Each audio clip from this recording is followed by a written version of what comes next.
What if the only real difference between people who build extraordinary lives and people who quietly settle isn't talent or luck, but a handful of decisions made in ordinary moments nobody else notices? Tony Robbins asked himself that question decades before becoming the world's most recognized peak performance strategist, and the answer became Awaken the Giant Within. Written in 1991 and still reshaping lives today, this book was never meant to be read passively. It was built to be lived. In a world flooded with quick fixes and algorithm-driven advice, Robbins offers something rarer, a complete operating manual for the human mind, built from real psychology and decades of coaching everyone from Fortune 500 leaders to people rebuilding their lives from nothing. Somewhere inside these pages sits a single ordinary word, one most people use daily without thinking, that Robbins claims can quietly rewire how you feel for the rest of your life. We will find that word. By the end of this video, you will understand the exact framework Robbins uses to help people change beliefs, bodies, and bank accounts in a single conversation, plus the specific number of days he insists it takes to lock in a new pattern permanently, a number we return to at the very end. If that sounds like real strategic insight, hit subscribe and like, because inside the vault, we release breakdowns built to give ambitious people a genuine, unfair advantage. The Strategic Breakdown. Dreams of Destiny, and the Power of Decision. Let's begin exactly where Robbins begins, in the opening chapter called Dreams of Destiny and the Power of Decision. He tells us that fewer than 10% of people who buy a book ever read past the first chapter, an unbelievable waste of potential sitting unopened on a shelf. That statistic alone should sting a little, because somewhere between childhood and adulthood, most people quietly stop pursuing the dream they once carried, trading it for routines, obligations, and a slow, comfortable kind of surrender. Robbins insists the giants of history, Lincoln, Helen Keller, Gandhi, Martin Luther King, Rosa Parks, Mother Teresa, were not born superhuman. They simply refused to accept an ordinary standard for their own lives. He builds his chapter around 3 specific moves: raise your standards, change your limiting beliefs, and change your strategy. Most people try to change their life by adjusting strategy alone: a new diet, a new schedule, a new app. But if standards and beliefs never move, the new strategy collapses fast. Robbins paints a picture he calls the Niagara Syndrome. Life is a river most people float down without ever consciously choosing a direction. They drift through current events, current fears, current distractions, never deciding where they want to end up. Then one day the roar of rushing water wakes them, and they realize they are 5 feet from the falls in a boat with no oars. This is where mainstream advice collapses, because it treats drifting as a mindset problem instead of a decision problem. And maybe that lands closer to home than expected. And what I'm about to tell you is the part of this book most people never reach. You have goals sitting somewhere in the back of your mind, and you know what they are. The uncomfortable truth is you have not made a decision about most of them, only a preference. That feels almost insulting to admit. But once you accept it, something shifts, because it means the gap you feel is inside your control. Robbins writes that it is in your moments of decision that your destiny is shaped, 7 words that outlast the entire chapter around them. If you leave with nothing else from this video, let it be this one distinction. A preference could be abandoned the moment it becomes inconvenient, but a true decision cannot. Something else drives every single decision you have ever made, though. Something older and more primal than logic, and Robbins spends the next chapter dragging it into the light. The force that shapes your life. Now we move into the chapter titled, The Force That Shapes Your Life. The one Robbins says quietly controls almost everything you do. 2 forces, he argues, drive every human action on the planet: the drive to avoid pain and the drive to gain pleasure. Not one or the other depending on the person, both, constantly, in every single choice you make, from what you eat for breakfast to who you choose to marry or walk away from. Here is the part that stings. Even when you logically know something is good for you, you still will not act on it if some part of you believes it will cause pain right now. This is why people know exactly what to do and still do nothing. The gym membership sits unused. The difficult conversation never happens. The business idea stays a note on a phone. Knowledge was never the missing piece. The pain and pleasure equation was quietly running the whole show underneath. And late at night, when the phone finally goes down, a small voice tends to show up, doesn't it? A voice that quietly asks whether you have actually reached your limit or whether you have just gotten comfortable enough with the pain of staying the same. Robbins would say that voice is not weakness.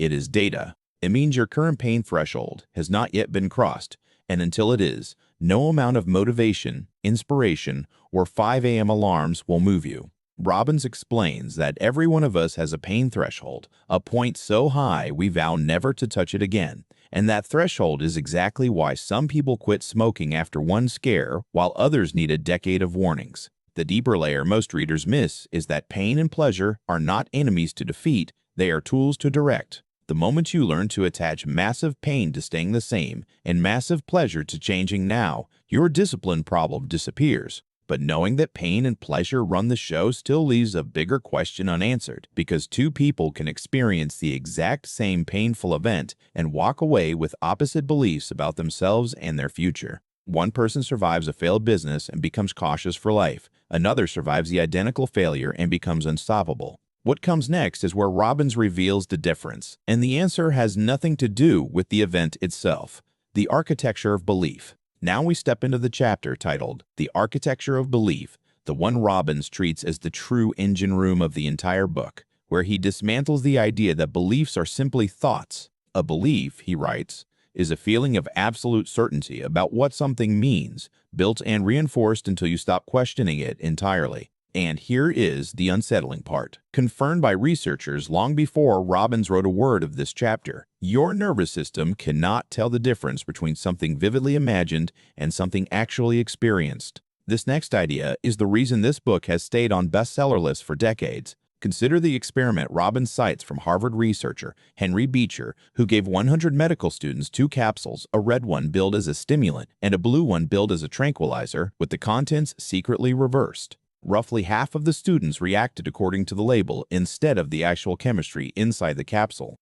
Their bodies obeyed the belief, not the drug sitting in their hand. Robbins points to Roger Bannister, who broke the supposedly impossible 4-minute mile in 1954 using mental rehearsal as much as physical training. Once the barrier fell in his mind, 37 other runners broke it within that same year. And this is where human psychology becomes unsettling. Psychologist Martin Seligman's research on learned helplessness, which Robbins references, found that people who recover from failure see it as temporary and limited, while people who stay stuck see it as permanent, pervasive, and personal. Read that sentence again and be honest with yourself for a second. When something goes wrong in your life, do you tell yourself this always happens to me, or this happens in every part of my life, or this is who I am? Robbins would say you've been training yourself toward permanent, pervasive, and personal failure using nothing but your inner language. That thought feels almost cruel to sit with, but it means the exact mechanism that built the limiting belief can dismantle it. Robbins calls the biggest of these convictions global beliefs, the sweeping statements we make using words like life is, I am, or people are, and warns that changing one of them can reshape an entire existence. And this next realization is the moment where the chapter turns from theory into something you can use tonight. Because if a belief is a feeling of certainty built from repeated references, then uncertainty is not your enemy. It is the raw material every limiting belief was built from. But here is the truth that separates those who merely understand beliefs from those who actually rewire them. Most people assume real change takes months of therapy or years of habit stacking. What comes next is where everything you have heard so far finally connects into something you can use, because the system Robbins built to answer that question has been used with elite athletes, Fortune 500 executives, and sitting United States presidents. The Instant Change Code. We now arrive at the chapter titled The Instant Change Code, the one Robbins built to answer the question everyone eventually asks him: can change happen in an instant, or is that just a marketing line? His answer is neuro-associative conditioning, a 6-step process for rewiring the exact link your brain has made between a behavior and the pain or pleasure attached to it. This is where mainstream advice collapses again, because most self-help content treats change as a slow grind instead of a decision followed by a rewiring. The process itself is direct. First, decide precisely what you want and what has been stopping you. Second, get real leverage by attaching genuine pain to staying the same and genuine pleasure to changing right now. Third, interrupt the old pattern completely, breaking the automatic sequence before it runs its course. Fourth, create a new empowering alternative, because a pattern removed without a replacement always returns. Fifth, condition the new response until it becomes consistent. Sixth, test it under real pressure to confirm it holds.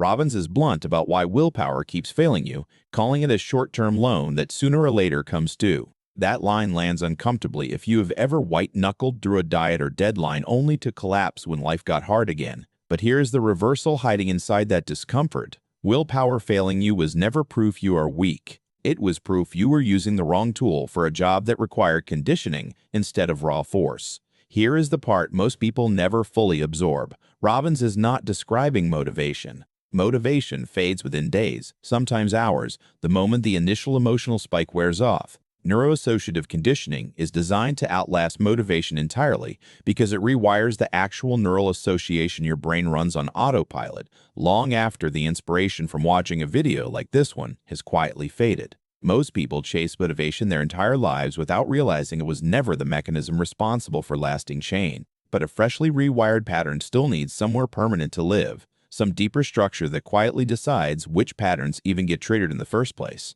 Robbins calls that underlying structure your master system, and inside it sits something most people have never once consciously examined, a private, invisible set of rules that has been quietly deciding whether you are allowed to feel proud, successful, or genuinely at peace on any given ordinary day of your entire adult life. The rules that secretly run your life. Now we reach the chapter titled The Rules That Secretly Run Your Life. The one Robbins uses to explain why some people feel satisfied with very little, while others feel empty despite having almost everything. He argues that nothing has to happen for you to feel good. You could feel good right now for no objective reason at all. What actually determines your emotional state is a private rulebook you built without realizing it, a set of conditions that decides when you are allowed to access pride, contentment, or relief. That rulebook sits inside what Robbins calls your master system, the 5-part framework: beliefs, values, rules, references, and emotions, through which you evaluate everything that happens to you. Two people can lose the exact same job on the exact same day and walk away with opposite emotional realities because their master systems interpreted the event through different rules. The vault perspective on this is simple. Most people spend years trying to change their circumstances when the lever has been their rulebook the entire time. And that, on the surface, feels like the natural place to close this breakdown. Understand your rules, rewrite your rules, and your emotional life transforms. It is a satisfying, complete-sounding idea that Robbins pushes one layer deeper that most summaries skip entirely. Rules alone are meaningless without values attached to them. The deep, often unconscious hierarchy of what actually matters most to you: health, achievement, love, security, contribution, ranked in an order you likely never consciously chose for yourself. Ask yourself honestly right now what actually sits at the top of your own hierarchy, because most people insist it is family or freedom, while their calendar and their bank statement tell an entirely different, far less flattering story. Robbins insists that until you consciously identify and reorder your values, your rules will keep enforcing an inherited hierarchy you never actually agreed to, one likely absorbed from parents, culture, or fear before you were even old enough to question any of it. That is the real foundation underneath everything covered across this entire breakdown: decisions, pain and pleasure, belief, instant change, and now the rules and values quietly running beneath all of it. What remains now is turning all of it into something you can actually use starting today. So let's pull the 5 most powerful, most immediately actionable lessons out of Awaken the Giant Within, the ones worth carrying with you long after this video ends. Key lessons and insights.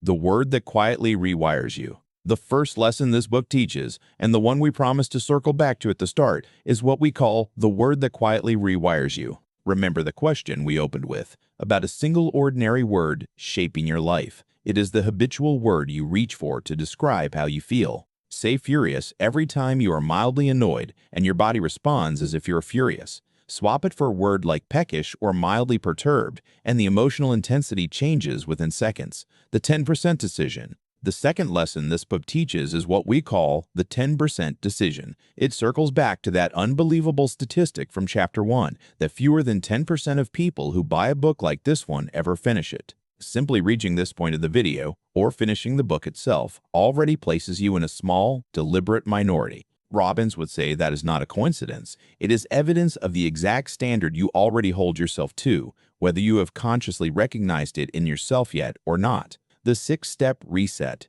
The third lesson this book teaches is what we call the 6-step reset. It is the compressed, practical version of neuro-associative conditioning you can apply to any pattern starting today. Decide exactly what you want and what has stopped you. Attach real pain and real pleasure. Interrupt the old pattern immediately. Install a genuine replacement. Condition it through repetition, then test it under honest pressure. Most people only ever complete step 1 and stop there. The other 5 steps are where actual, lasting transformation quietly happens for the people who follow all the way through. The hierarchy you never chose. The 4th lesson this book teaches is what we call the hierarchy you never chose. It is simple to state and genuinely uncomfortable to practice. Write down your top 5 values in the exact order you actually live them, not the order that merely sounds admirable to say out loud. Then compare that honest list against your real calendar and your bank statement from the past 30 days.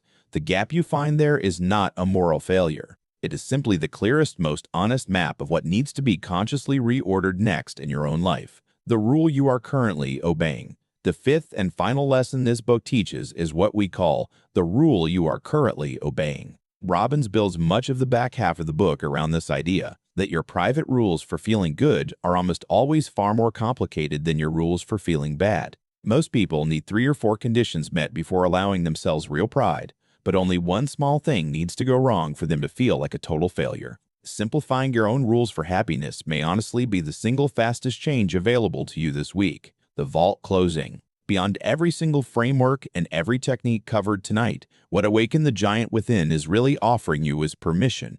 Permission to stop waiting for circumstances to hand you a better life and finally start deciding to build one instead. Robbins never promised comfort. He promised control, mental, emotional, physical, and financial, available the moment you stop treating your standards, beliefs, and rules as fixed facts about who you are and start treating them as decisions you remain fully capable of making differently. Remember the number we promised to return to at the very start, the specific stretch of time Robbins insists it takes to interrupt an old pattern for good. It is 10 days. Not 10 years, not 10 months, 10 focused days of consciously refusing to indulge a single unresourceful thought, emotion, or story about yourself. Choose one pattern this week, apply the 6-step reset from the lesson above, and commit to 10 uninterrupted days, starting tomorrow morning, not someday. If this breakdown gave you even one decision worth making differently starting today, that is exactly what the Book Vault exists to deliver, week after week, for ambitious people who refuse to settle for an ordinary life.